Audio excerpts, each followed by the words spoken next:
Oi, pessoal, tudo bem? Como é que vocês estão? Eu sou a Alexia Ferreira e hoje a gente vai falar um pouquinho sobre a atuação da enfermeira na contracepção, tá? Vou me apresentar um pouquinho. Eu sou a Alexia, sou enfermeira, sou pós-graduada em saúde pública e ultrassonografia Bereleito para enfermeiros. Sou capacitadora em cursos de saúde. Hoje eu sou fundadora do Instituto Alexia Ferreira, referência em capacitação de DIU para enfermeiras e ajuda enfermeiras também a ganhar dinheiro com a contracepção no mundo do empreendedorismo. Então, essa é um pouquinho aí de mim, para que a gente consiga ter um pouco do proveito da nossa aula de agora, tá? O que é que vamos abordar aqui? A gente vai abordar um pouquinho da legislação profissional, a resolução do COFEN de 690, número 690 de 2022, que fala sobre métodos contraceptivos. Vamos falar sobre alguns tipos dos métodos hormonais, não hormonais, os de barreira, os comportamentais e os definitivos, os principais métodos, como é que eles funcionam, a consulta de abordagem reprodutiva e como avaliar também esses processos de adaptação dos métodos, tá? Então, a gente vai abordar aqui de uma forma um pouco mais superficial pelo tempo, mas que dá para vocês entenderem e começarem a aplicar na prática de vocês, tá? Na legislação profissional, eu gosto muito de falar sobre esses tópicos aqui que são bem importantes, que é a Lei do Exercício Profissional, 7.498 de 86, que ela dispõe sobre a nossa atuação, né, sobre as nossas competências, sobre as nossas atribuições, o Código de Ética, que deve andar como guia de bolso para você, o código de ética que você sabe o que é seu dever, o que é seu direito, o que é sua responsabilidade, tá? A resolução COFEN, que eu falei, que normatiza a atuação do enfermeiro no planejamento familiar e reprodutivo, certo? A Lei 9.263, que é da Constituição Federal, no artigo 7, do 7 ali ao 222, que fala sobre direitos reprodutivos, tá? A resolução do COFEN 358 do processo de enfermagem e a resolução ali embaixo que fala sobre o registro de prontuário, tá? Na lei desse profissional, foi basicamente o que eu falei, né? Ela dispõe sobre as nossas competências e atribuições. E ela fala sobre a consulta de enfermagem ser privativo do enfermeiro, a prescrição da assistência de enfermagem ser privativo do enfermeiro. A gente tem ali como parte integrante de uma equipe de saúde a participação no planejamento, execução e avaliação da programação de saúde, da elaboração, execução e avaliação de planos assistenciais de saúde, prescrição de medicamentos estabelecidos em programas de saúde pública em rotina aprovada pela instituição de saúde e que nessa prescrição cabe para a gente a administração, a prescrição dos métodos contraceptivos também, tá bom?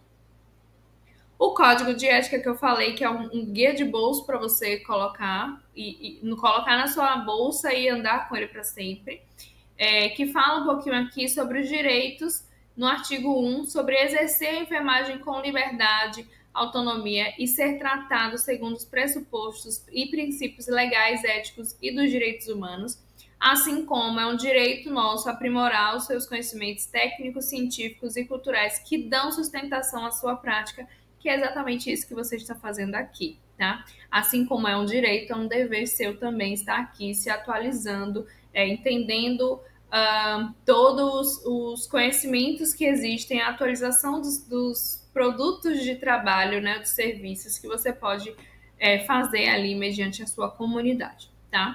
A responsabilidade de deveres, a gente tem o artigo 12, que é assegurar a pessoa, a família e coletividade da assistência de enfermagem livre de danos decorrentes de imperícia, negligência ou imprudência. Por isso é importante estar sempre atualizado, estar sempre estudando sobre essas atuações para que vocês possam estar respaldados também. Então não adianta você tomar um curso e não estar respaldado em fazer o procedimento, ou você não está respaldado em dar uma orientação, não souber dar uma orientação básica para as suas pacientes, tá?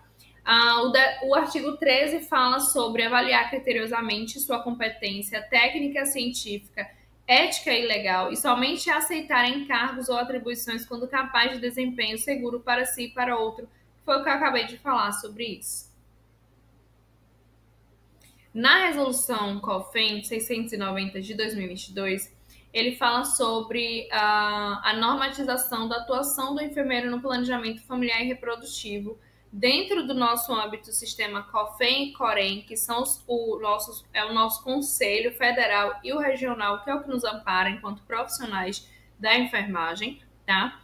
E aí a gente tem que, no âmbito da equipe de enfermagem, a atuação do planejamento familiar e reprodutivo é privativa do enfermeiro, observada as disposições legais da profissão, que foi o que a gente viu na primeira slide sobre a lei do exercício profissional, que é exatamente a consulta de enfermagem, a privativa do enfermeiro, a prescrição da assistência, então prescrição, administração e os procedimentos de métodos conceptivos e contraceptivos é privativo do enfermeiro, tá? No artigo 3, inclusive, ele vem falando sobre os procedimentos previstos na norma devem ser desenvolvidos no ato da consulta em cumprimento do processo de enfermagem, que a gente também trouxe na resolução 358, cabendo-lhe a prescrição, a administração e os procedimentos acerca dos métodos conceptivos e contraceptivos disponíveis no SUS, para que a gente consiga manter essa acessibilidade, que é um dos princípios do SUS, né, com base nos protocolos assistenciais. E aí, nessa resolução, a gente tem todos os métodos contraceptivos existentes hoje, que é o anticoncepcional oral, injetável, a injetável combinada, a injetável isolada, de progesterona isolada, que a gente vai falar aqui sobre. A gente tem sobre as pílulas isoladas e as combinadas. A gente tem sobre os dispositivos intrauterinos, o implante subdérmico também a gente tem sobre as camisinhas, né, os preservativos. A gente vai falar um pouquinho ali sobre o diafragma, mas que ele infelizmente não está mais no SUS. Não temos mais o diafragma, o produto no SUS. Mas a gente vai falar um pouquinho sobre todos os métodos, certo? Além da laqueadura e da vasectomia, que também tem a disponibilidade ali no SUS. Eu trouxe também a lei 9.263 de 96, que fala sobre o planejamento familiar, da Constituição Federal, que ela garante ali para o exercício do direito ao planejamento familiar, serão oferecidos todos os métodos e técnicas de concepção e contracepção cientificamente aceitos e que não coloquem em risco a vida e a saúde das pessoas, garantindo a liberdade de opção. Ou seja, temos que saber todos os métodos contraceptivos existentes e que são possíveis para aquelas pessoas que estão em busca deles, tá? E poder prescrever e administrar ou realizar o procedimento para essas pessoas, certo? De acordo com a elegibilidade. É proibida a utilização das ações que se referem ao caput, que é sobre... entende-se que o planejamento familiar como conjunto de ações de regulação da fecundidade que garantam os direitos iguais pela Constituição, limitação ou aumento da prole pela mulher, pelo homem ou pelo casal. Então, é o nosso dever zelar por esta lei, garantindo aí acesso aos métodos contraceptivos e conceptivos para aqueles que desejam engravidar. E aí a gente vai para um básico, que é como escolher o anticoncepcional, que essa é a pergunta de R$500 bilhão. Como que eu vou escolher o anticoncepcional? A gente vai primeiro fazer uma consulta de planejamento reprodutivo, vai entender o que é que essa mulher busca, o que é que esse homem busca para a contracepção, qual é o estilo de vida, o que é que funcionaria melhor em relação ao uso, se ela esquece muito, se é um adolescente, né, que a gente tem um nível maior de esquecimento. Então, a gente tem que avaliar como é que é o estilo de vida dessa pessoa, para que a gente entenda o que ele busca, ou o que ela busca, para a gente poder entender qual método seria melhor. Aí a gente vem para a história clínica, para a gente saber se existe alguma contraindicação ou alguma indicação mais ativa ali desse método, que a gente tem as características dos métodos, né, que é a disponibilidade, a facilidade, a taxa de falha, os efeitos, a reversibilidade e a proteção contra IST também, que a gente só tem ali no preservativo, né? Então, a gente vai falar sobre essas características e vai avaliar também de acordo com os critérios de elegibilidade, que é a categoria 1, 2, 3 e 4, que eu vou falar para vocês agora. Na categoria 1, a gente tem que pode ser utilizado o método em qualquer circunstância, ou seja, não tem contraindicação usar esse método. A categoria 2 também é de um modo geral, pode ser utilizado o método. Já quando a gente fala da categoria 3 e 4, a categoria 3 tem dizendo aqui nos critérios de elegibilidade que nessa categoria recomenda-se o uso de outro método que seja menos agressivo para aquela pessoa. Por exemplo, ela está utilizando um método e aí quando a gente vai para os critérios de elegibilidade, não tem um outro método nenhum que seja mais confortável para essa pessoa. Então, a gente avalia risco-benefício de usar esse método ou não. Se houver outro método disponível que ela possa utilizar, então a gente vai lá e recorre para aquele método que é a categoria 1 e 2 para essa pessoa utilizar. No contexto geral da enfermagem, categoria 3 é para não utilizar o método, tá? Então, é uma contraindicação para a gente fazer a prescrição e administração desse método se ele for categoria 3, tá bom? Categoria 4 é que o método não pode ser utilizado, ele não deve ser utilizado, tá? Então, vou dar um exemplo aqui. Categoria 4, gravidez. Se ela está grávida, não pode ser utilizado nenhum método contraceptivo, tá bom? E aí a gente vai para os métodos contraceptivos em geral. Os hormonais, a gente tem os orais, e nos orais a gente vai ter os combinados. Dentro dos combinados é muita coisa, tá, gente? Eu vou dar uma pincelada aqui para vocês entenderem. Então, a gente tem os hormonais orais, que dentro desses orais existem os combinados, e dentro desses combinados existem as fases. Existem anticoncepcionais combinados, que são monofásicos, que são bifásicos, trifásicos e quadrifásicos. A gente vai falar um pouquinho sobre eles. Dentro desses orais, a gente tem também os isolados, que são apenas com o hormônio da progesterona. Então, a gente tem o isolado e ele só tem uma categoria, tá? Graças a Deus. Então, a gente tem dentro dos hormonais o injetável, que pode ser mensal ou trimestral, o implante subdérmico contraceptivo, o vaginal, que a gente tem o anel vaginal, os percutâneos, que são os adesivos, e o sistema liberador de hormônio, o SIL, que é o intrauterino, tá? E dentro dos de barreira, que a gente chama, né? A gente tem a camisinha externa, ou peniana, camisinha interna, vaginal, o espermicida, o diafragma, que não tem mais hoje, a esponja, o DIU de cobre, que são intrauterinos, que a gente considera também de barreira, que a gente vai explicar um pouquinho. O DIU de levonorgestrel, que eu trouxe ele como barreira também, que é o SIL, que a gente falou ali dos hormonais, certo? Então, esses são os intrauterinos, DIUs de cobre, DIUs hormonais, DIUs de levonorgestrel, que também fazem ali seu efeito como uma barreirinha, que eu vou explicar depois para vocês.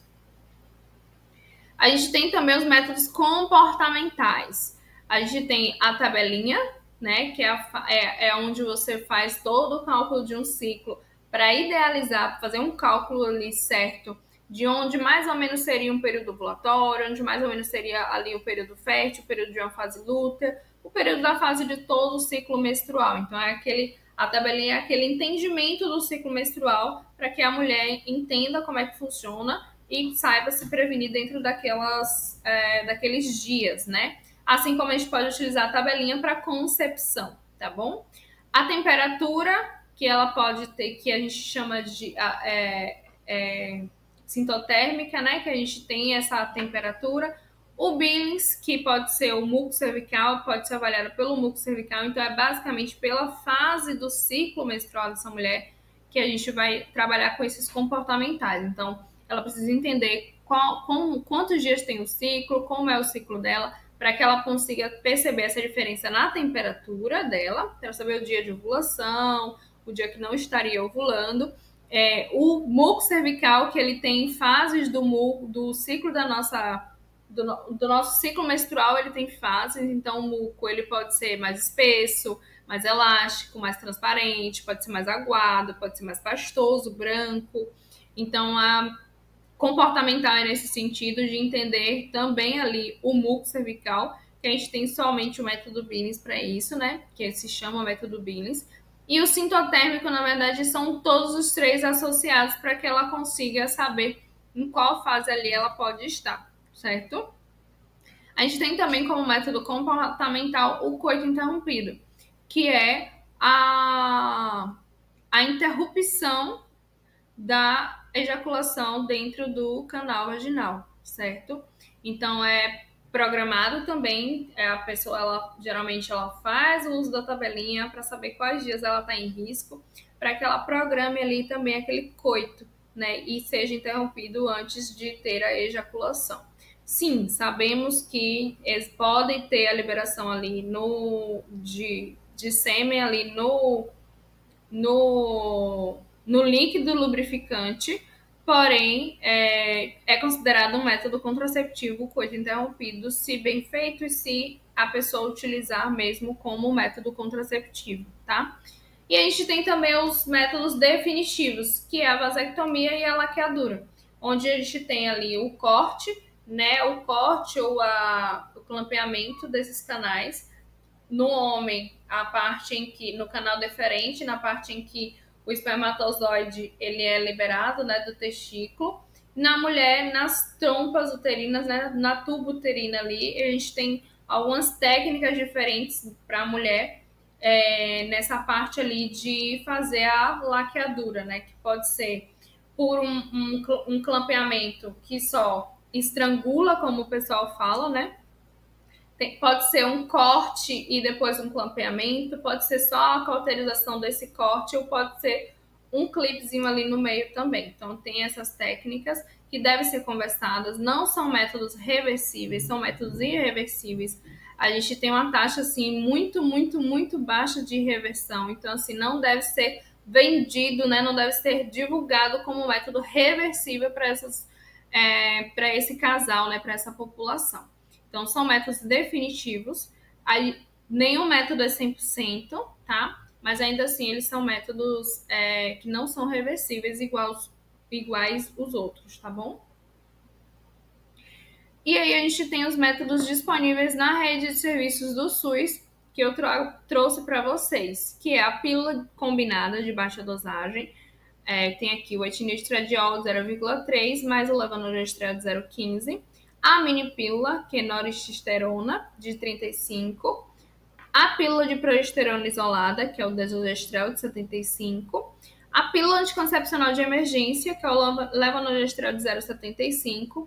O injetável mensal, o injetável trimestral, o preservativo externo e interno, o diafragma, que hoje não tem mais, infelizmente, justamente por profissionais não passarem essa informação, né, para as pessoas, e viu que a demanda foi cada vez mais baixando, mas que era um método que daria para a gente ter ele em uso hoje. Hoje ele só tem no particular, né, comprando ele para ser utilizado, e um só que eu tenha visto no Brasil. O DIU de cobre, que é um dispositivo intrauterino, o DIU de cobre de 10 anos, agora algumas bulas já estão para 12 anos, então verificar, né, a bula de que está sendo utilizado no SUS, porque já tem estudos para 12 anos em algumas bulas. O CIO e o implante contraceptivo. O CIO é o DIU hormonal e o implante contraceptivo, que eles estão aqui em asteriscos porque eles não estão totalmente disponíveis no SUS, não é um acesso a todos. Em alguns programas municipais, então é restrito à região, o município, que tenha esse método, que pode ser ali via SUS, tá? São programas específicos municipais para terem acesso aos DIUs hormonais e os implantes contraceptivos, tá? E o implante contraceptivo são quando disponibilizado no SUS, nesse programa de saúde, é para a população de alta vulnerabilidade social. Como funcionam os métodos contraceptivos? Basicamente, todos os métodos contraceptivos têm a mesma função, que é impedir a concepção, tá? Então, nenhum método ele é abortivo, porque todos funcionam da mesma forma. Vão impedir a concepção, ou seja, vão impedir que o encontro de um óvulo e um espermatozoide aconteçam para que haja a fecundação. Então, impedindo isso, não tem aborto justamente por conta dessa questão de não ter fecundação, não ter o encontro, tá? Então, alguns vão inibir a ovulação, né? Então, a gente tem aí a injeção mensal, trimestral, a pílula anticoncepcional, o implante contraceptivo vão bloquear a ovulação, ou seja, não vai deixar que esse óvulo saia para encontrar o espermatozoide. Alguns vão alterar também o muco cervical, o DIU hormonal, o DIU não hormonal, eles alteram também o muco cervical, além de alterar ali o endométrio, né? Então deixa o endométrio mais inóspito, mais hostilzinho ali para receber esse óvulo e esse espermatozoide. Então deixa ali o endométrio, o DIU hormonal deixa o endométrio mais fino e o DIU não hormonal, que é o DIU de cobre, deixa o endométrio bem vascularizado, bem um processozinho inflamatório acontecendo. Eles também têm essa barreira de proteção com o muco cervical. E a gente tem também as camisinhas como barreira de proteção, o diafragma como uma barreira de proteção, por exemplo, tá? Então, todos agem com a mesma função, que é inibir a concepção, ou seja, inibir que um óvulo encontre o espermatozoide. Como eu tinha falado antes no início, a gente tem as pílulas anticoncepcionais combinadas. As combinadas, a gente tem que é estrogênio e progesterona, a gente tem monofásica, bifásica e trifásica, e apenas com o progestegênio, que é apenas com progestegênio, ou uma mini pílula também que a gente tem aqui. Como é que funciona as pílulas anticoncepcionais orais combinadas? As monofásicas são as mais comuns, ou seja, tem 21 a 22 comprimidos na cartela e são a mesma dose dos hormônios nesses 21, 22 comprimidos, certo? Tem a pausa ali geralmente de 7 dias e a pessoa retorna novamente a utilizar aquela cartela e não tem problema se ela tomar um dia do outro, porque a cartelinha ela vem, né, de segunda a sábado, de segunda a domingo, ela vai fazendo aquele recorte, então não tem problema ela pular sem querer algum dia ali e tomar o remédio dela, desde que ela tome os 21 dias certinho, porque eles têm a mesma dose. Já nos bifásicos, a gente tem comprimidos com ativos diferentes. Então, a gente tem também já diferentes cores. Tem uns comprimidos que eles têm mais ou menos de 21 a 28 cartelas, 21 a 28 comprimidos. E aí a gente tem os 4 últimos, geralmente tem uma cor diferente. Então eles têm uma composição ali diferente também. Não só esses 4 últimos, mas durante a cartela em si. Porque eles tentam variar a quantidade hormonal para a gente imitar um ciclo menstrual, digamos assim, tá? Então, os bifásicos devem ser tomados, não devem ser tomados de forma aleatória, tá? Devem ser tomados de acordo com o que está ali em cada cartela, em cada dia, justamente por conter doses de hormônios diferentes. O trifásico, da mesma forma, só que ele contém 3 tipos de comprimido ativos, ou seja, 3 diferentes dosagens, então são diferentes cores e deve ser tomado também na ordem que está ali indicada. E a gente tem os quadrifásicos também, que tem diferentes cores durante toda aquela cartelinha de 21 a 28 comprimidos, certo? Então deve ser tomado de acordo com cada dia certinho da forma correta. As pílulas orais combinadas, como é que elas funcionam? O mecanismo de ação dela é inibir a ovulação, espessando o muco cervical também, gerando ali uma atrofia do endométrio, tá? A eficácia depende do seu uso correto, então a pessoa não pode esquecer, não pode tomar em horários diferentes, tem o tempo de tomar certinho, tem o horário de tomar. Se teve vômito ou diarreia dentro daquelas 4 horas ali, pode ter uma eficácia prejudicada, ela tem que retomar aquele medicamento, tá? Porque esses detalhes podem afetar a sua eficácia. Então, é interessante passar isso enquanto profissional para as pacientes também, tá? Os efeitos adversos que a gente pode ter, a depender da paciente, isso é o que tem de efeitos, tá, gente? Então, a gente tem que levar em consideração o processo de adaptação dessa mulher e verificar e também com base no teor da composição desses combinados, porque a gente tem vários a gente tem combinação de etinoestradiol de 20 microgramas, tem de 30, tem de 15. Então, progesterona também a gente tem de 3, 4. Então, a gente tem que ver qual o melhor combinado, qual a melhor composição vai se encaixar dentro dessa paciente, tá bom? Então, a gente tem os efeitos ali de náusea, cefaleia, acne, retenção de líquido, uma mastalgia, a libido ali alterada, alterações de humor e escape também a gente pode ter. São alguns efeitos mais comuns dentre os combinados do geral, mas aí cada um tem o seu efeito maior. Tem uns que melhoram ali a questão da pele, tem uns que melhoram a retenção de líquido. Então, a gente também tem que ver essa questão da composição do teor do etilenoestradiol com o proestagênio que está ali, tá? Complicações que a gente pode ter: AVC, trombose, infarto em fumantes, e esse fumantes é em qualquer faixa etária. Então, a gente, na pílula combinada, a gente tem alguns riscos, alguns pontos importantes, porque não é toda a população que pode utilizar uma pílula combinada, não é tão recomendada para fumantes, não é recomendado para quem já teve histórico de trombose, porque o etinoestradiol ele age ali na circulação, para quem teve histórico de AVC. Então, assim, não é recomendado para essas pessoas. A gente olhar os critérios de elegibilidade, colocar ali tudo bonitinho da Organização Mundial de Saúde, ver quais critérios, quais métodos se encaixam melhor nessas pacientes para poder indicar da forma correta, tá?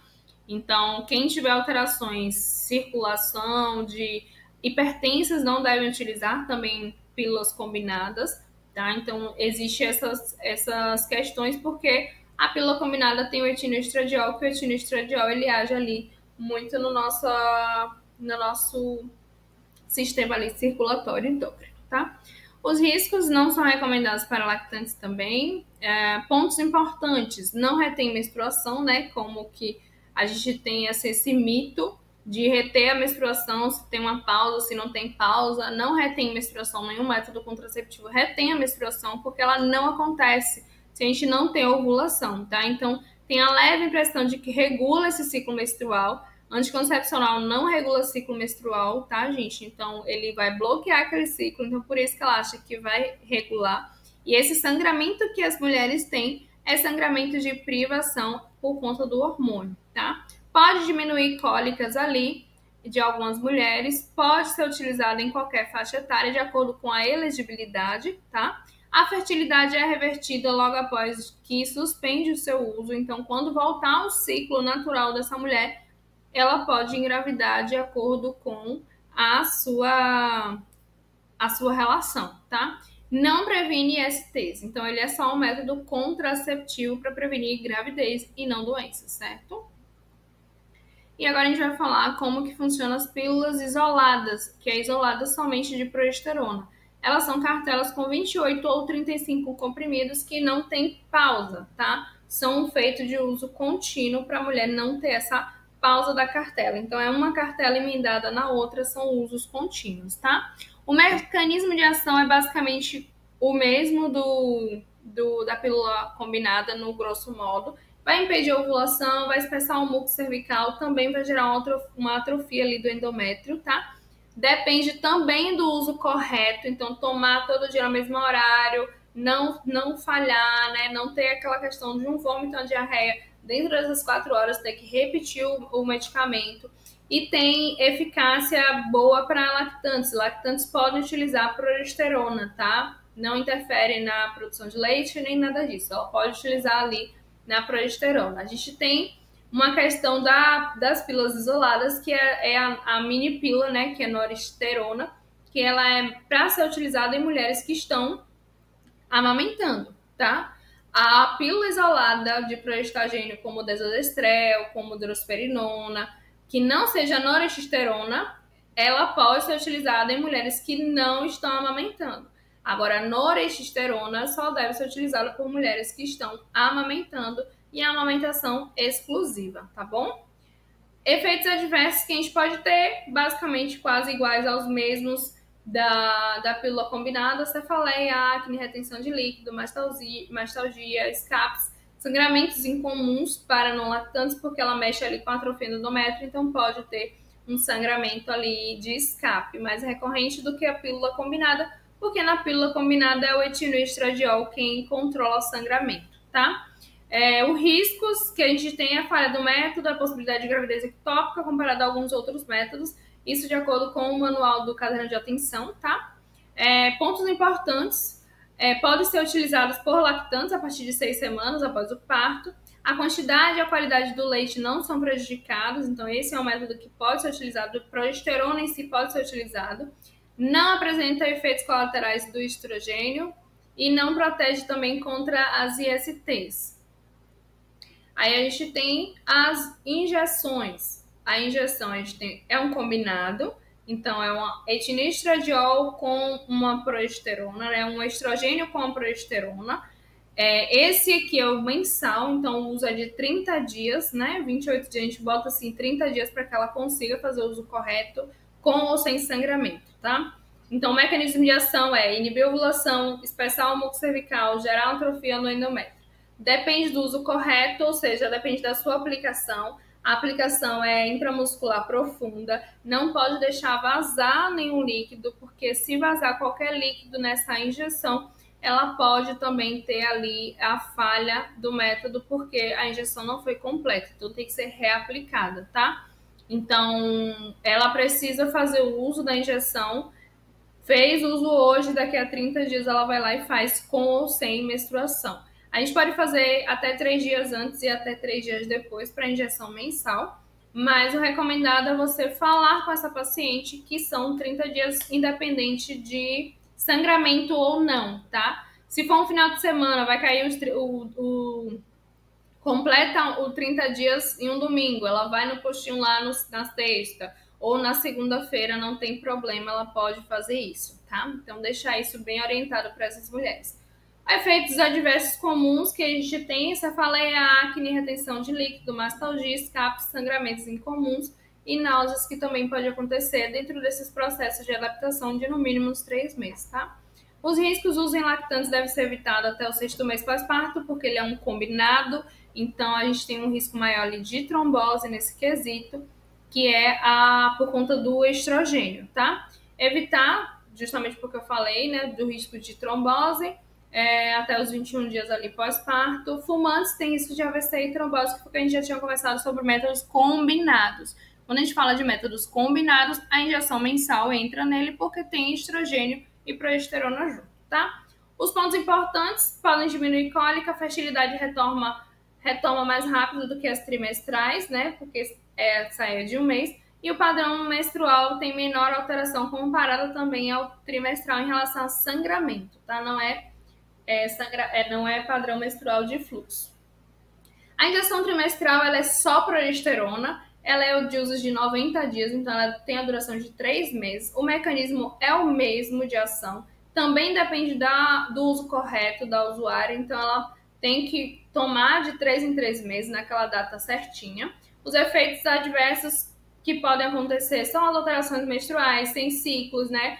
Que ela pode não sangrar mais, aumento de peso que pode acontecer na injeção trimestral, que a gente tem estudo, mas é aquele aumento de peso de 1 ano, a mulher ela pode aumentar o peso ali em 4 quilos, não é 30 quilos em 1 ano, é 4 quilos em 1 ano, é o único método que a gente tem que pode ter aumento de ganho de peso, tá? Cefaleia, sensibilidade mamária, desconforto abdominal, diminuição da libido, acne, são algumas questões que podem acontecer. E os riscos é a causa da supressão de estrogênio, redução da densidade mineral óssea, alteração do metabolismo lipídico. Então, a gente tem que prestar atenção nessas mulheres que estão utilizando para a gente poder avaliar todo esse contexto do desenvolvimento ósseo também, que ela dura mais tempo.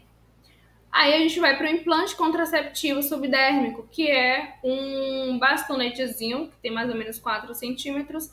É um método de longa duração, é um progestagênio também, ele é o etanogestrel como progestagênio, e ele libera esse etanogestrel na corrente sanguínea, fazendo o processo de inibir a ovulação, diminuir a espessura do endométrio, altera o muco cervical, né, gerando ali atrofia também do endométrio. A eficácia não depende da usuária, o profissional faz a aplicação no braço, faz a aplicação no braço, na região aqui posterior, tá? Longe dos sulcos dos nervos. Então, o profissional faz a inserção do dispositivo, que pode ser feito por enfermeiros, e a pessoa deixa ali agindo por 3 anos. Então, ele vai fazer a ação dele sozinho, ela não depende dela. A taxa de falha é 1 para 10 mil mulheres, é o método hoje que a gente tem no mercado mais eficaz em relação a isso. Tem alguns efeitos, como sangramento, que pode ser escape ou sangramento ininterrupto, isso vai depender muito. Pode ter amenorreia também em algumas mulheres, pode ter acne, dor nas mamas, cefaleia, um pouco ali da libido alterada em algumas mulheres, mas ele tem um mecanismo de ação que não tem tanta alteração da libido. E pode acontecer também alguma inflamaçãozinha no local do implante, se não tratado corretamente. Alguns sinais de alerta que a gente tem enquanto usuária para utilizar uma cefaleia, se ela piora, uma icterícia ou um sangramento abundante, que a gente vai observando, tá? Porque ele tem metabolismo hepático, então existem as suas contraindicações. Pontos importantes: é o método de longa duração, é o mais eficaz hoje, previne a gravidez, tópica e ectópica também, rapidamente reversível, então tirou dentro daquele ciclo ali, ela já vai poder engravidar, tá? Então, ela tirou o método de 7 dias depois, ele já não está mais na corrente sanguínea o hormônio, e se ela voltar a ciclar, ela pode engravidar. Pode ser utilizado como coadjuvante também para tratamento da dismenorreia, mas isso é conduta médica, tá? Como funcionam as camisinhas feminina e masculina, que hoje a gente trabalha com externa e interna, que é peniana e vaginal. O mecanismo de ação é ajudar a prevenir tanto a gravidez quanto as ISTs, então elas não permitem que os espermatozoides e os micro-organismos contidos no sêmen entrem em contato com a vagina, que também impedem que os micro-organismos da vagina penetrem no pênis, né? Então ele faz essa barreira ali de impedir uma coisa com a outra. Tem eficácia se usado corretamente em todas as relações, do início ao fim, tá? Então, pode ser altamente eficaz. Efeitos adversos para quem tem alergia ao látex ali, pode ter uma irritação vaginal devido à fricção, quando se usa o preservativo não lubrificado também. Então, a camisinha pode ser associada a um lubrificante à base de água para poder melhorar ali essa relação. E temos hoje no mercado camisinhas com outros produtos sem ser o látex. Então, a gente já tem ali, já trabalhou nesse efeito adverso ali também. Alguns pontos importantes é a ausência de efeitos sistêmicos, que não tem, usou a camisinha, jogou fora. Redução do risco de transmissão do HIV e de outras ISTs. E redução da incidência também das complicações causadas pelas ISTs, porque a gente tem uma proteção ali conjunta, uma proteção dupla, tanto para a gravidez quanto para as ISTs em todas as relações sexuais, tá? O espermicida que eu trago para vocês, a gente não tem no Brasil atualmente, mas eu trouxe o espermicida porque é um método contraceptivo. É um mecanismo de ação que tem substâncias químicas que, introduzidas na vagina, destroem ou imobilizam os espermatozoides, ou também inativam suas enzimas necessárias para a penetração deles no óvulo. É como se eles fossem um exterminadorzinho ali dos espermatozoides, tá? Tem eficácia se uso rotineiro, não consistente. Em uso rotineiro não consistente, são pouco eficazes. A taxa de gravidez é de 26 a cada 100 mulheres. Não deve ser utilizado sozinho, deve ser utilizado sempre em associação, tá? Efeitos adversos, pode ter irritação ou alergia, fissuras, microfissuras, que são mais elevadas com uso frequente, várias vezes ao dia, e em doses mais elevadas, porque lembrando que ele é uma substância química que a gente coloca ali, tá? O modo de uso, ele tem um aplicador, ele é colocado um aplicador cheio, inserido na vagina o mais profundo possível e é eficaz por até uma hora após a sua aplicação, tá? O diafragma que saiu do mercado, como é que ele funciona? Ele impedia a penetração dos espermatozoides no útero e na trompa. Ele parece um coletorzinho, então coloca-se, pode ser utilizado até 2 horas antes da relação, e aí a mulher, ela tira depois de 6 a 8 horas após a relação. Não tem efeito sistêmico nenhum, raramente ocorre algum efeito adverso pelo material, pelo uso da forma correta. Todas as vezes que a mulher tem a relação, a eficácia ela depende do uso desse diafragma de uma forma correta para que ele seja eficaz, tá? Hoje não tem mais no mercado, antes ele era numerado e a gente hoje só tem no mercado pago, né? Então, a gente tem no mercado brasileiro o diafragma, que ele não está disponível no SUS. O anel vaginal, ele é um método combinado, então ele tem estrogênio e progesterona, impede a entrada dos espermatozoides no útero ali também, tendo os mesmos efeitos colaterais dos métodos combinados que a gente falou. Só que a diferença é que ele é colocado no colo, né? Ele é introduzido via vaginal, ele é colocado ali no colo, permanece ali por 3 semanas e é trocado, espera uma semana de pausa para colocar de novo ali e passar mais 21 dias nesse colo, tá? Então, independente da menstruação ou não, ele deve ser trocado ali para poder ele liberar o hormônio dele, tá bom? O adesivo também pode ser utilizado, é um método combinado também, então os mesmos efeitos que a gente vai ter, tá? Dos métodos combinados.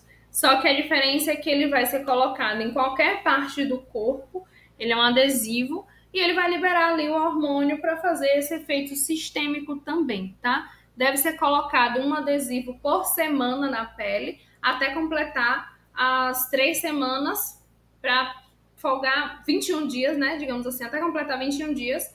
E a gente, na última semana, tem a pausa também de 7 dias desse adesivo. Então, utilizo um adesivo a cada semana. Passei 3 semanas, eu deixo a 4ª semana sem adesivo para eu retornar de novo com a nova aplicação do adesivo, tá? E aí a gente tem os DIUs, os dispositivos intrauterinos, que são métodos de longa duração, que são colocados dentro do útero, que tem a duração de 3, 5, 10 ou 12 anos em alguns casos. Tem uma taxa de falha menor do que os outros métodos, né? A taxa de falha de 0,6 a 0,8 para cada 100 mulheres. Tem alguma alteração do ciclo menstrual por conta do fluxo e da cólica, que pode aumentar. É um método de longa duração que não depende do usuário, então o profissional de saúde, inclusive os enfermeiros, podem fazer a inserção do DIU, podem colocar o DIU ali intraútero e a mulher ela vai estar protegida com aquele DIU sem precisar lembrar de usar alguma coisa em específico, tá? Lembrando que ele não protege contra infecções sexualmente transmissíveis e a gente tem alguns modelos no mercado. No SUS só tem um modelo de 10 a 12 anos. Assim como os DIUs hormonais, é a mesma ideia, eles são colocados intraúteros, só que a diferença aqui dos DIUs hormonais, que são os CIUs, eles têm o hormônio da progesterona, que vai agir no útero a nível local, que pode ter essa alteração do ciclo menstrual em relação à diminuição do fluxo e da diminuição da cólica, podendo chegar inclusive à menorreia. A taxa de falha aqui também é menor, é 0,2 para cada 100 mulheres, e é um método que também não depende da usuária. Ele tem uma longa duração de 5 a 8 anos, 5 anos para o DIU Cailena e até 8 anos para o DIU Mirena para contracepção, certo? Os sintotermais, que foi como eu já tinha conversado com vocês, como é que eles funcionavam, eu já expliquei lá na frente. E é isso. Obrigada. Essa foi a aula para vocês. Eu espero que vocês tenham gostado. Qualquer dúvida, vocês podem me chamar aqui. Eu deixo meu contato, meu Instagram, meu e-mail e o telefone do nosso suporte para vocês. A gente tem vários cursos e a gente está esperando por vocês. Um beijo, boa aula, bom congresso para vocês.